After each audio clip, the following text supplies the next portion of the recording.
வணக்கம். ராணிப்பேட்டை தேர்தல் பயணம் நிகழ்ச்சி அதில் பார்த்துருப்பீங்கள். எல்லா அந்த மூன்று நான்முனை போட்டி என்று சொல்வார்கள். அதை நான் நம்ப இல்லை.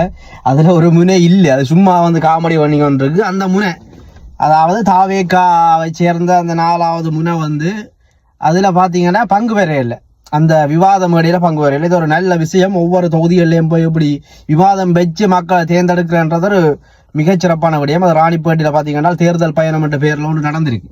அதில் பார்த்தீங்கன்னா எங்களோட நாம் தமிழர் கட்சியை சேர்ந்த ஒரு அக்கா டிஎம்கே ஏடிஎம்கே எல்லாம் பிள்ளை எடுத்திருக்கிறாங்க.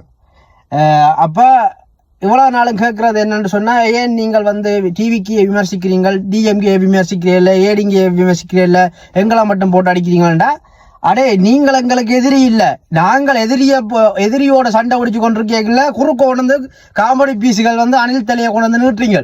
உங்களுக்கு புட்டரியில் அடி விழுது. அதான் நடக்குது இன்றைக்கு. பார்த்தீங்களா, உங்களுக்கு கதை இல்லை, கொள்கையும் இல்லை, ஒரு மயிரும் இல்லை. இப்போ உங்களோட தலைவர் சொல்லிட்டார், தற்கூறுகளின் தலைவர், இனிமேல் எந்த விவாதத்துக்கும் போக வேண்டாம். என்ன போனதான் அடி விழுகுது. போனால் கதைக்கிறக்கு ஏதாவது இருக்கணுமே. கொள்கையும் இல்லை, ஒரு மயிரும் இல்லை, பேருந்து வந்துடுறது. இதுக்கு இல்லை. நீங்கள் ஓரமாக இருங்கோ.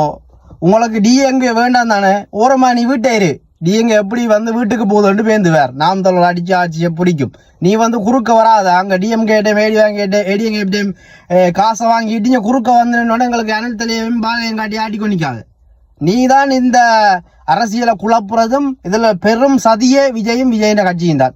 அது தெரியாத தற்கூறிகள் டிங் நிற்கிறீங்கள். புரிந்து கொள்ளுங்கள், திருந்திக் கொள்ளுங்கள்.